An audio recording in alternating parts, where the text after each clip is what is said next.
একেবারে মাটির মানুষের সঙ্গে মিশে যাওয়া, হাতে হাত মেলানো, কোনো অহংকার নেই, কোনো দাম্ভিকতা নেই, শুধু আন্তরিকতা আর ভালোবাসা।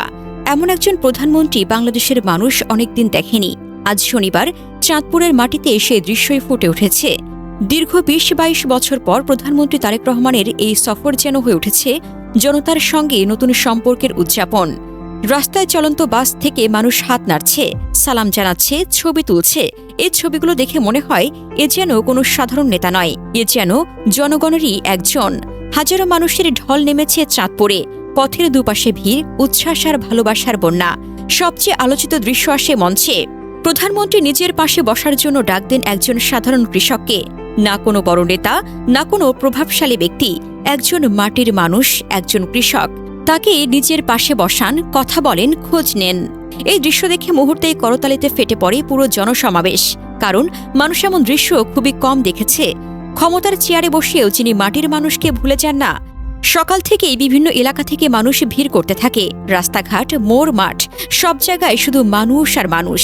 অনেকে ঘণ্টার পর ঘণ্টা দাঁড়িয়ে থেকেছেন শুধুমাত্র এক ঝলক দেখার জন্য। সকালে ঢাকা থেকে সড়ক পথে রওনা দেন প্রধানমন্ত্রী। পথে কুমিল্লার বরুড়া উপজেলায় পথসভা করেন। চাঁদপুরে প্রবেশের সময় রাস্তার দুপাশে হাজারো মানুষ অপেক্ষায় ছিলেন। বাস, ট্রাক ও বিভিন্ন যানবাহন থেকে যাত্রীরা হাত নাড়িয়ে সালাম জানান। নেতাকর্মী ও সাধারণ মানুষের উচ্ছ্বাসে পুরো এলাকা উৎসব মুখর হয়ে ওঠে। এটি দীর্ঘ ২২ বছর পর তার চাঁদপুর সফর, তাই উৎসাহ ছিল অত্যধিক। দুপুরে চাঁদপুরের শাহরাস্তি উপজেলার টামটা দক্ষিণ ইউনিয়নের ওয়ারুক বাজার এলাকায় খোর্দ খাল পুনর্খনন কার্যক্রমের উদ্বোধন করেন। এই খালটি ৪৮ বছর আগে তার বাবা শহীদ প্রেসিডেন্ট জিয়াউর রহমানের সময় খনন করা হয়েছিল। প্রধানমন্ত্রী বলেন, খাল খনন কৃষকদের সেচ সুবিধা বাড়াবে এবং গ্রামীণ অর্থনীতিকে চাঙ্গা করবে। সমাবেশে একজন সাধারণ কৃষক সাইফুল ইসলাম লিটন বক্তব্য দিচ্ছিলেন। তার কথায় মুগ্ধ হয়ে প্রধানমন্ত্রী তাকে মঞ্চে ডেকে নিজের একদম পাশের চেয়ারে বসান। তারপর অত্যন্ত আন্তরিকতার সাথে কৃষকের সুখ দুঃখ, কৃষি সমস্যা, সেচ সার ও জীবনযাত্রার কথা শোনেন। এই দৃশ্য দেখে পুরো মাঠ করতালিতে মুখরিত হয়। প্রধানমন্ত্রী পরে বক্তব্যেও এ কৃষককে উদ্বুদ্ধ করে কথা বলেন। চাঁদপুরে ফ্যামিলি কার্ড বিতরণ কর্মসূচির উদ্বোধন করেন। এটি দরিদ্র ও মধ্যবিত্ত পরিবারের জন্য খাদ্য সহায়তা প্রদানের একটি বড় উদ্যোগ।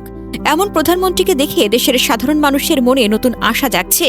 চাঁদপুরের এই দিনটি হয়ে থাকবে স্মরণীয়, যেখানে একজন নেতা প্রমাণ করলেন সত্যিকারের নেতৃত্ব মাটির কাছাকাছি থেকে জন্ম নেয়। জয় হোক জনগণের ভালোবাসার, জয় হোক বাংলাদেশের।